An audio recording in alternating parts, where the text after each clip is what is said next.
मुझे एक बात बता, आपने बोला हालात बदलेंगे, तो क्या हुकूमत भी बदलेगी? बिल्कुल बदलाव तो सारा। मैं ये देख रही हूँ इमरान खान जी की पार्टी अलग दौड़ में है, नवाज शरीफ जी की पार्टी अलग दौड़ में है, पीपल्स पार्टी इतनी दौड़ में नहीं है, लेकिन ये दो पार्टियां में काफ़ी पार्टियां दौड़ में है। द नेक्स्ट पीएम कौन होगा? देखिए, ये तो मैं आपको अभी बताता हूँ कि नेक्स्ट पीएम कौन होगा, सबसे जायचे भी हैं ये। लेकिन उससे पहले थोड़ी सी एक चीज़ आपको और ऐड कर दूँ कि ये जो मई से अक्टूबर का स्पेशली ये जो 6 महीने का टाइम होगा, ये बड़ा कंट्रोवर्शियल टाइम होगा इसमें, क्योंकि जो जुपिटर और राहु का कंजक्शन होगा इस 6 मंथ में, क्योंकि जुपिटर ट्रांजिट मूव करेगा, एरीज में जाएगा, ऑलरेडी एरीज में राहु प्लेस्ड है।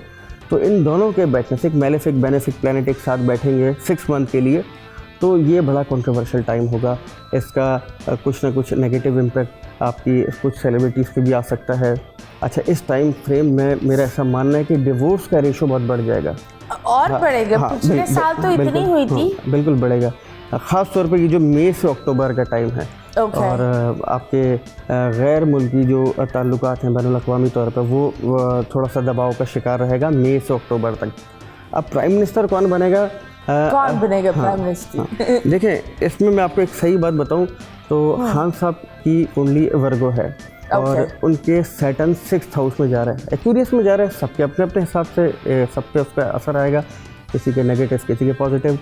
अच्छा, इनके 6th हाउस में जाएगा जिधर सैटर्न बहुत अच्छा माना जाता है, और यहाँ से 6th हाउस एनिमीज़ हैं, 6th हाउस आपके जो कम्पिटिटर हैं और पार्टियाँ हुई, तो वो काफ़ी हद तक इनके कम्पिटिटर को पीछे की तरफ करता हुआ नज़र आएगा और ये दोबारा एक मजबूती के तौर पर नज़र आएंगे।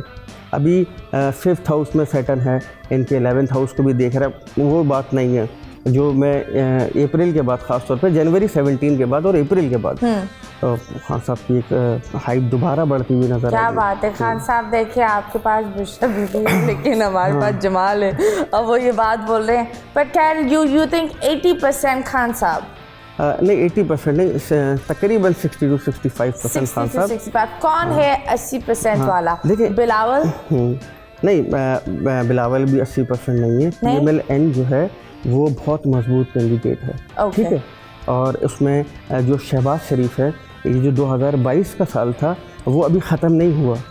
शहबाज शरीफ, आपको याद होगा कि ये अप्रैल में ही हुआ था, ग़ालिबन 10 अप्रैल को ये हुकूमत गई थी और मैंने पोस्ट भी लगाई थी इस चीज़ की।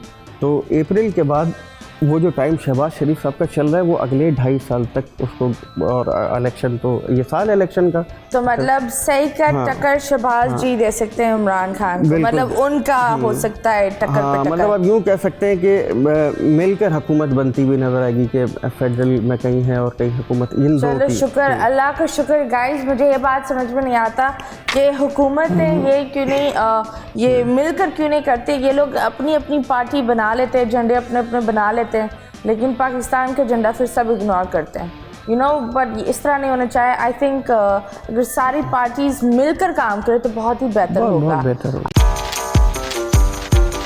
1 मिनट में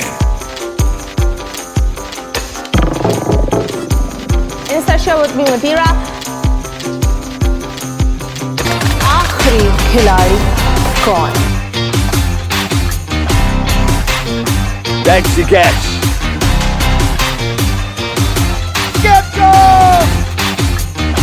किसी भी एंगल से ये नहीं कच्चे, क्योंकि छठी के बच्चे आपसे अच्छे।